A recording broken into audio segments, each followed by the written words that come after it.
你好，我是艾玛。我现在跟 Harper's Bazaar UK 一起 to share what you don't know about me.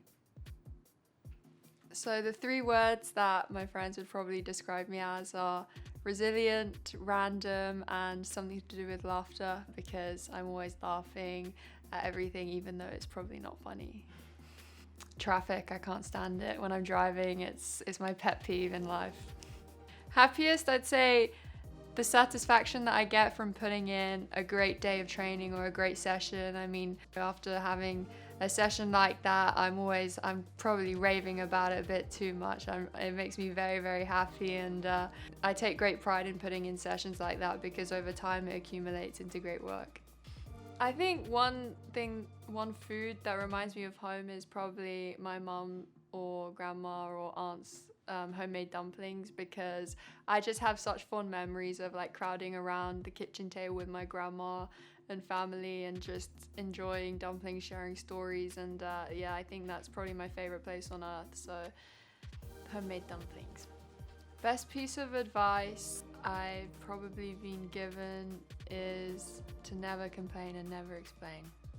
The moment really clicked in that I wanted to be a tennis player was actually pretty recently. I mean, I kept my education up all the way until finishing my A-levels, so maybe mid GCSEs I was like, okay, I'm not gonna go to college, I'm gonna try and be a professional tennis player, see how it works, and I always had my education to fall back on.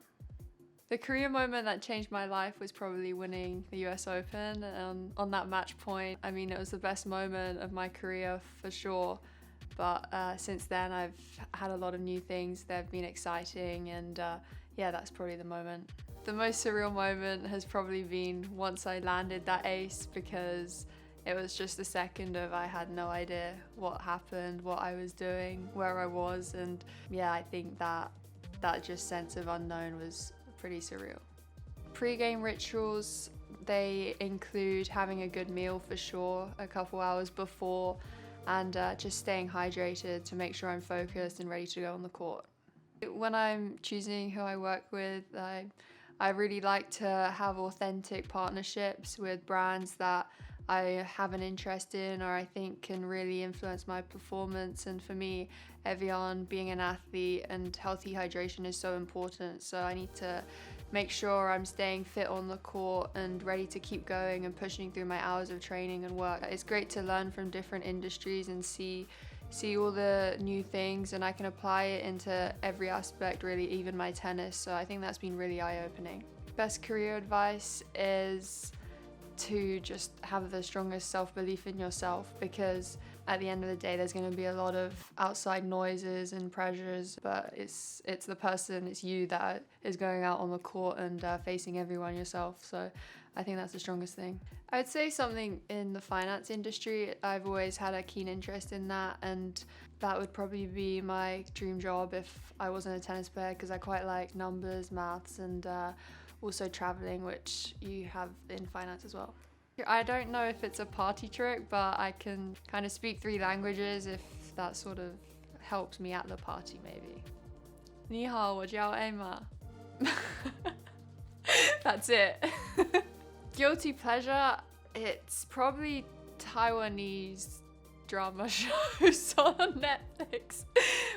I try to improve my Mandarin because, yeah, and I learn it from that. I think listening passively is one of the best ways to improve, so that's probably my guilty pleasure.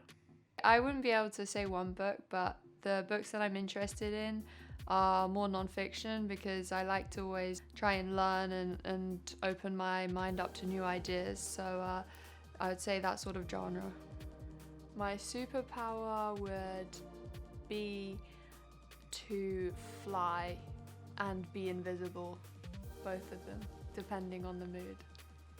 Self-care, I think, is taking time for yourself and also just ensuring like basic fundamentals that you may forget with a busy lifestyle, like maybe staying hydrated. You know, a lot of the time if you're on the go, like you may not think about it, but it's actually so important in just your general mood and daily life. So I think that's a big thing.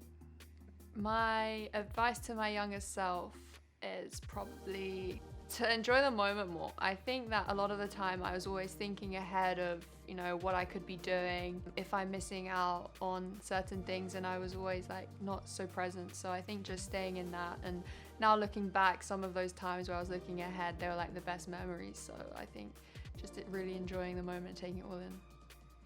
Thank you so much for watching. I hope you learned a little bit more about me.